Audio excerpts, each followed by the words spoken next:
Welcome to the Daily Coffee Pro by Mapper Forward, friends, and thanks to our presenting sponsor, the Coffee Roasters Mastermind Group with the head coach, the fabulous Ann Cooper. If you are looking to improve your coffee roasting or just be around other coffee roasters and discuss things that you're finding challenging or that you want to grow in, please head to the show notes and click on the link to get more information.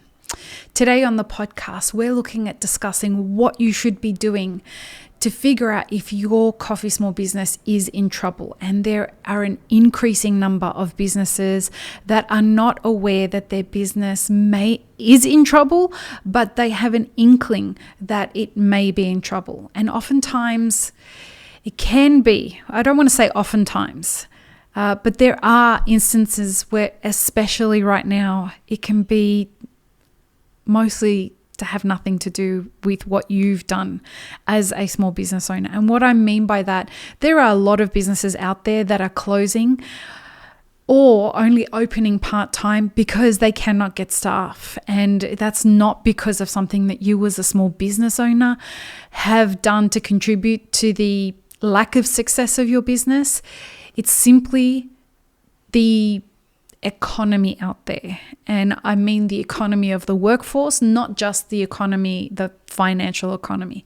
So what can you do to figure out if you think your business is in trouble?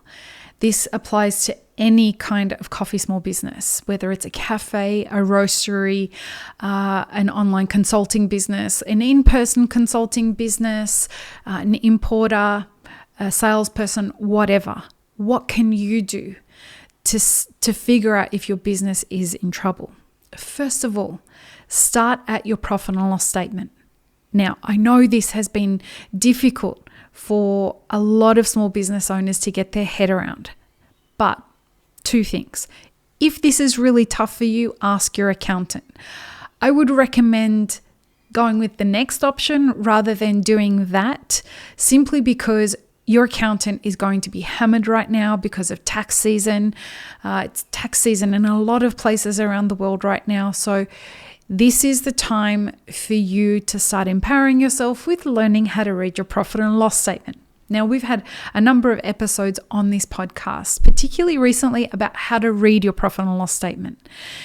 Soon, and we're very excited about this, we will be starting a Patreon page. And on the Patreon page, we are going to have a workshop every single week that talks about this kind of stuff. So one week it will be about financial stuff. Another week it'll be about roasting. I will not be the only person giving the workshops.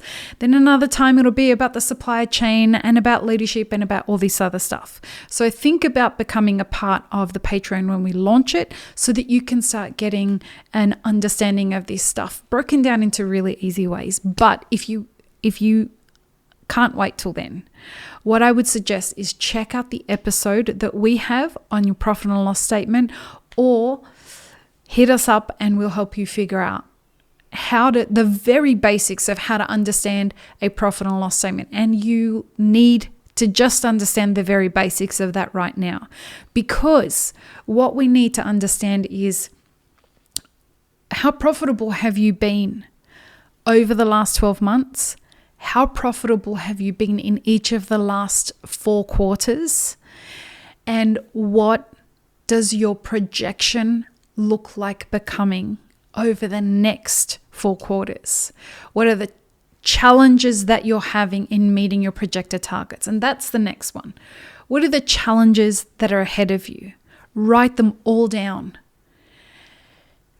Once you start to marry what your real life scenario is around your profit and loss statement, as well as what the challenges ahead of you are, you will start to get a much better understanding of what the real life situation of your business is. As I said at the beginning of this episode, there are some obstacles ahead for business owners that they will have to pivot hard if they want to avoid. They will have to spend a lot of money on automation because they cannot get access to staff. Now, some businesses are not going to be able to do that, or they're going to have to shut down half of the week because they can't get staff. A lot of businesses are not going to be able to weather that. Look, there are businesses that we all know, big businesses, McDonald's, Taco Bell, a lot of those businesses that are shutting for their dinner service. There are McDonald's restaurants and Taco Bell restaurants across the world that are not opening after 7 p.m. because they cannot find the staff. So this is not unique to the coffee industry. This is hospitality industry wide.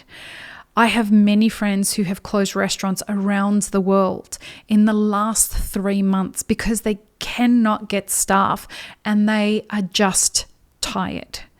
And that leads me to the next and the third thing that I wanted to talk about today is if you've figured out that your business isn't as profitable as you would want it to be. And remember, folks, the margins in our industry are razor thin. So if your business is not as profitable and the obstacles ahead of you are as huge, much bigger than you would like them to be, I want you to check in with yourself as a small business owner. And I want you to ask yourself, do I have anything left in the tank to attack the obstacles ahead for our business to keep it moving forward? Now, if you think you do, but you need some help, we can help with that. And it's not that expensive to do it. $100 a month. You jump into one of the mastermind groups, go to our testimonials page. We have helped so many businesses survive this pandemic. It has just been so inspiring, and I'm grateful to be able to be a part of so many businesses' success. But if you don't have what it takes you don't have what it takes, you've got nothing left in the tank to stay open, use this as an opportunity to take a pause in your business journey. And there's no shame in that. There are challenging times ahead for all of us. And I know that we don't want to hear that, particularly after a very challenging 16 months. But we've got to get real about what's coming in order to best prepare for the survival of our businesses and to be responsible business owners for the sake of our staff and the supply chain. There are a lot of economic and supply chain issues that will hinder you being able to move forward as a business owner. If you don't have enough gas in the tank that allows you to pivot and pivot and pivot after 16 to 18 months of continuously pivoting, it may be time to think about closing shop. And that's hard to say as much as it is hard to hear. But a lot of businesses around the world who have been operating for a long time are using the time to, when they're faced with big decisions, like having to renew leases or having to, secure large amounts of stock for the coming year, are just saying, I'm too tired. I don't have anything left in the tank. And that is an absolutely reasonable thing to be asking yourself and hearing the truth of your answer. A lot of the time, people will tell you, just keep pressing forward, keep going, keep moving. Everything will be fine. I'm a realist. I'm an optimistic realist. I don't consider myself an optimist or a pessimist.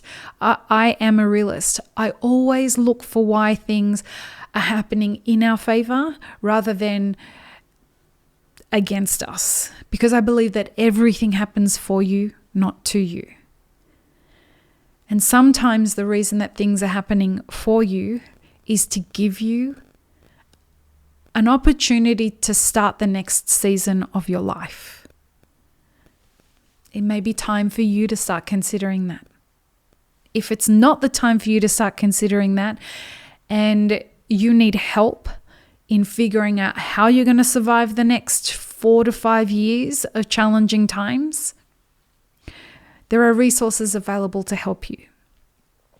Find what the best fit is for you. It may not be Map It Forward, it may be somebody else, but find what it is and get that help as soon as you can.